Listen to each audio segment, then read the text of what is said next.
So let me tell you a little bit about the project.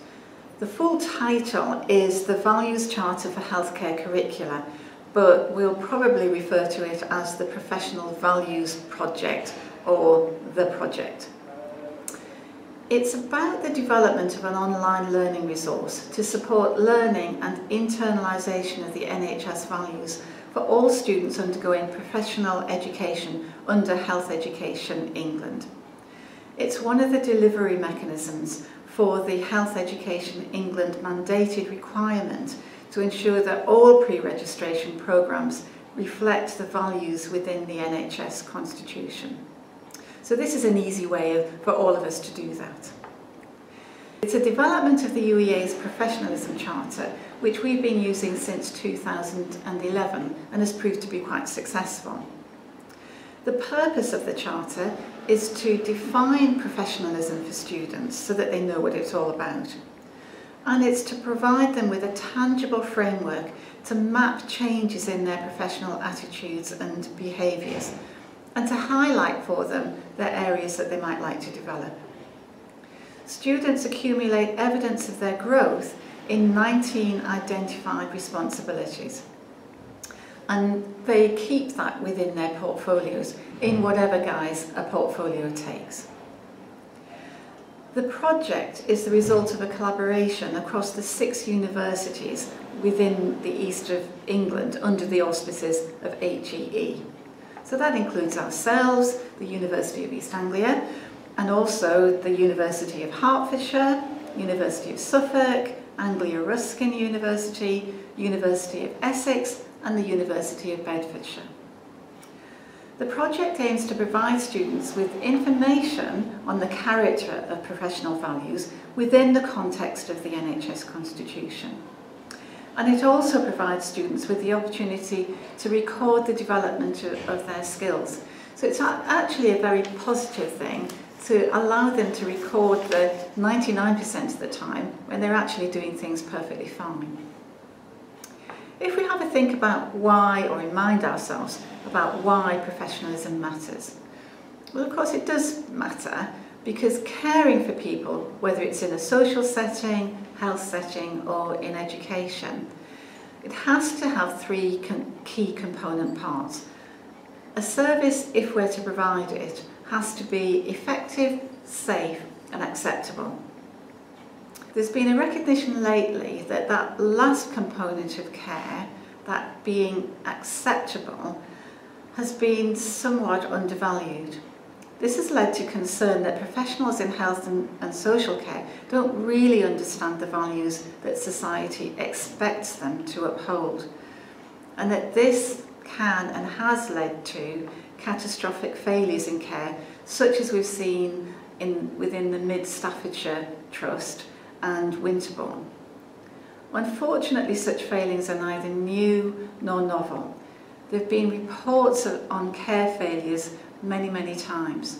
So this is our small contribution to helping to put that right.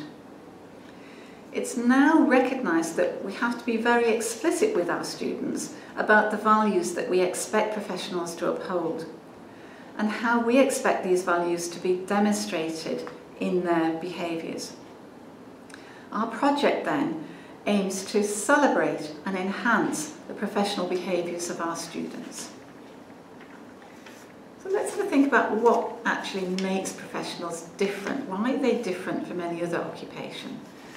Well, professionals behave differently. They apply technical knowledge to complex situations, and that can be true of many occupations actually. But professionals run towards danger rather than away from it. They don't rise to the provocative comment. They step up and say something when necessary. Society has different standards of behaviour it expects professionals to display. Professionals fundamentally then reflect a core set of values that they live and breathe. So, what values are we talking about? Well, we're developing a multi-layered model. We believe it's important to understand the overarching principles and the paradigms that inform professionalism. So it's important that students understand that. But also it's important that they know about the fine detail and the exact behaviours that we expect on a day-to-day basis. We've identified 3 key principles which are about honesty, fairness and respect. And these apply in the context of oneself, to others and to the profession itself. We believe that we have to apply these values to our own behaviour and to ourselves first. Are we honest with ourselves, fair to ourselves?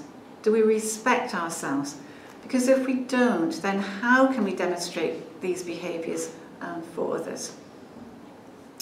When it comes to applying these principles to others and to professions, we stretch the definition of respect to include having the respect to have the knowledge expected of us by our patients and our clients, and also to be willing to respect and uphold the regulatory requirements of the profession. So these are the principles, and then within those principles we've identified 5 concepts as part of the model. These include moral and ethical values, professional competence, commitment to improve, managing self and others, and personal accountability.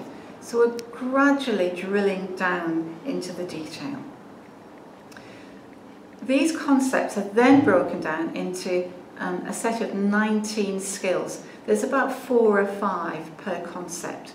So what we want to demonstrate to our students is that they can see on a day-to-day basis, it's very often the small things that matter as much as the larger things. So let's explain these in a little bit more detail. For the moral and ethical values, we'll be looking for skills in altruism and respect, empathy and compassion, honesty and integrity, and trust and dependability. There's nothing new there, there's nothing surprising, but we're hoping to show students again that it's very, very simple things that they need to be applying consistently that will demonstrate these behaviours. For professional competence, we're looking for things like professional reasoning, competence, initiative, and judgment. A lot of people believe that making wise judgments is actually the epitome of professionalism, but of course, easier said than done. For commitment to improve, we're looking for things like the ability to demonstrate reflective practice, to be self-aware, to respond positively to supervision. For managing self and others, that includes things like organisation, oral communication and written communication. And finally, for personal accountability, that includes things like maintaining appropriate relationships, confidentiality, cooperation, professional presentation, and taking responsibility for oneself, the profession, and for others. We believe actually that these things are important for any profession. It doesn't just have to be health and social care. But for the purposes of the project, we'll be focusing particularly on nursing, midwifery, operating department practitioners, the therapies, including physiotherapy, occupational therapy, speech and language therapy, and pharmacy, diagnostic radiography, paramedic science, and social work. So what I'm going to do now is hand you over to Catherine, who's going to explain a little bit more about the model. So we believe the principles of professional values are held in common across all of these 10 professions.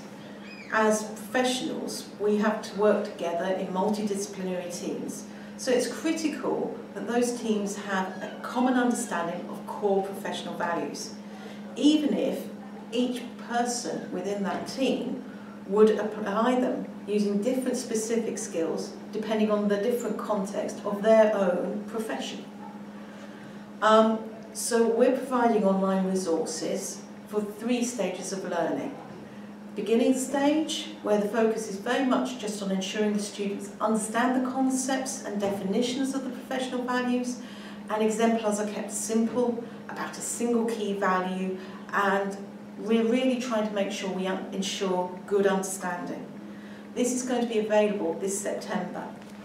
Intermediate stage, where the focus is much more placed on placing those professional values in the context of their behaviour whilst on placement. Examples are going to be more real life, a bit more complex, and certainly raise challenges of challenging your peers about their behaviour. This is going to be available next September. Finally, the advanced level, where the focus is on asking the student to envisage themselves as a qualified professional. The exemplars here are very real life, complex, will often cover multiple values in one situation, and will require students at times to consider how they would respond in more ambiguous situations, or how they would challenge superiors. This is going to be available in 2 years' time. One of the key models informing the development of this online resource is that of appreciative inquiry. This model is based on the assumption that the questions we ask will tend to focus our attention in a particular direction, that organisations evolve in the direction of the questions that they most persistently and passionately ask. We've already mentioned the huge number of reports on failures of care that have been created over the year. However, it's notable that these reports have not led to substantive and consistent changes in the culture of care. Unfortunately, more reports of similar failures are always being written. Appreciative inquiry suggests that an excessive focus on dysfunctions can actually cause them to become worse, or at least fail to allow them to become better. By contrast, appreciative inquiry argues that when members of an organisation are motivated to understand and value the most favourable features of the culture, it can make rapid improvements. So this is why we are focusing on positive examples of professional behaviours. Whilst we acknowledge the errors and wrongdoing, we really wish to teach students how to succeed in demonstrating professionalism. We're looking for examples of how to behave in a professional manner, what supports this behaviour, and how this behaviour can be improved. We believe that whilst understanding what differentiates good from poor professional behaviour is essential, good behaviour is not always necessarily just the opposite of bad behaviour. For example, hitting someone is always going to be regarded as poor professional behaviour. However, just not hitting someone is not really how you demonstrate professional care. Positive professional behaviour means undertaking many positive, often small actions that reflect your underpinning values, and those add up to good quality care. We're interested in how we change behaviour. We're working within the COM-B model of behaviour change, which states that any behaviour is influenced by capability, opportunity, and motivation. So, first off, we're looking to enhance our students' capabilities by ensuring they have the knowledge of the professional values we expect them to demonstrate. We define the terminology and ensure that they have many examples which give these values being demonstrated in behavioural terms. We also believe that the students have to invest in and build their personal resilience in order to have the capability to demonstrate these professional behaviours day in, day out. Therefore, there's going to be information on how to build and support their professional resilience. Their personal resilience, sorry.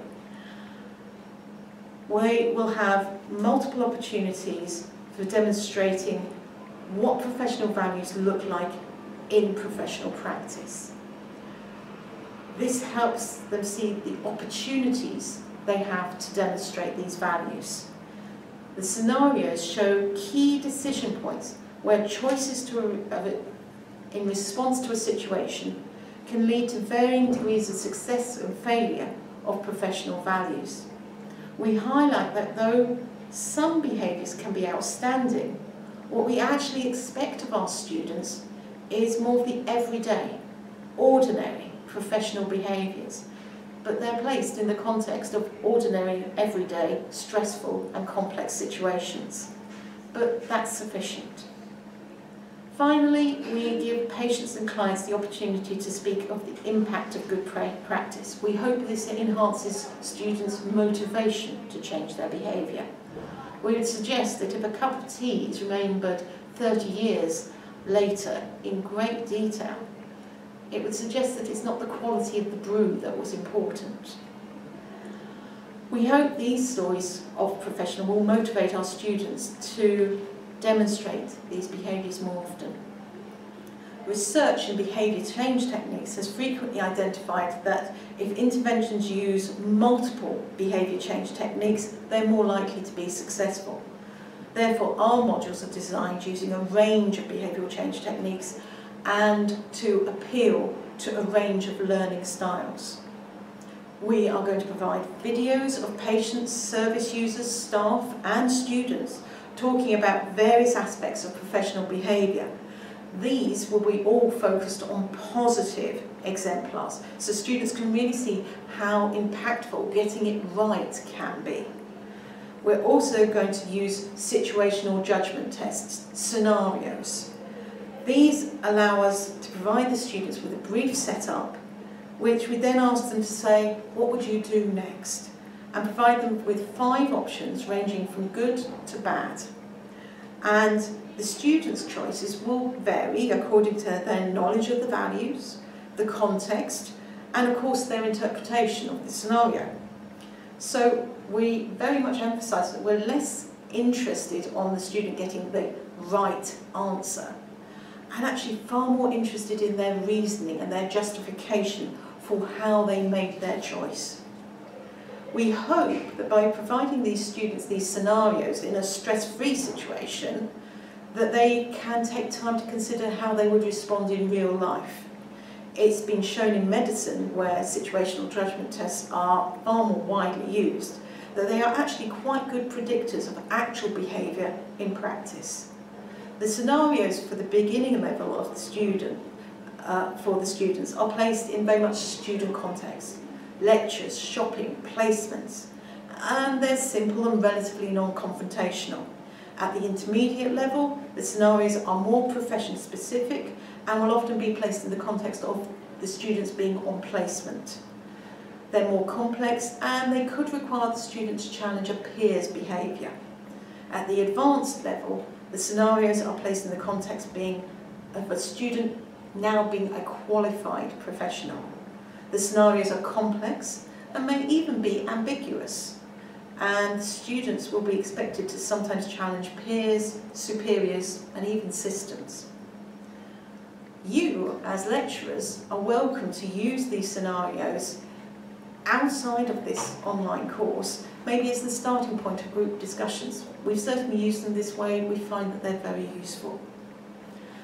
The final part of the online programme that we'll have is when we ask the students to reflect on their own personal practice and the practice of others to identify when professional values have been demonstrated. We hope the better understanding of the concepts of professional values will allow them to more clearly identify them in their everyday practice. The students will be asked to reflect whether the values demonstrated are positive or negative, and irrespective, whether any improvements can be made, and particularly whether they can improve their behaviour into the future. And there is definitely the potential for these reflections to be placed into their professional portfolios as is appropriate. Achieving the standard of professional practice is challenging. Consistently demonstrating behaviours that are in line with professional values described is really challenging. Your students will need to work to achieve this. Once qualified, they will continue to need to work to achieve this. As we will repeatedly describe, there are obviously minimum standards below which no professional should ever slip. For example, it's never acceptable to hit someone. But there's also standards of behaviour that fall below the ideal and could do with improvement. For example, swearing at someone. Students will undoubtedly demonstrate some of these behaviours themselves or see such failures of behaviour in the professionals they work with. We are going to emphasise that these failures are not to be used as proof that no one can achieve these standards, but as opportunities to learn, to find out how to prevent them from ever happening again. Because we also want the students to notice when professional values are demonstrated to a good or even exemplary standard. Again, this could be themselves, it could be the professionals they're working with, and it's just as important for students to take a moment to reflect on these situations to see how that success was achieved and how they themselves could achieve that success in the future. One of the key challenges of teaching values such as these is that integrity is key. If students perceive hypocrisy in the behaviour of the staff espousing these values, then all the teaching can be undone. Think how it would feel if we invited a banker from the London Square Mile to come and speak on honesty. Unfortunately, no matter how honest that individual might be, their profession has been tarnished by so many examples of dishonesty that a lecture from a banker would be perceived as teaching how to appear honest, how to tick the box labelled honesty. So the challenge to us as staff is to live up to these professional values ourselves. However, I'm not suggesting that lecturers have to be perfect exemplars of professionalism. We should just strive and aspire to achieve these standards, but acknowledge when we fail and identify the lessons to be learned from that failure, exactly as we would expect our students to do. Thank you for watching our video. We hope you now understand some of the key features of our Professional Values project, and we hope you'll enjoy directing your students on this journey. If you would like to contribute stories to the intermediate and advanced levels, we always need good practice, stories of good practice to video, and stories of any kind of practice which we can turn into situational judgment tests. We'd be very grateful if you could share your expertise with us. Our contact details are on the online course. Thank you very much. Thank you. The evaluations so far have been very positive, so we do hope that you and your students do find this a very valuable learning resource.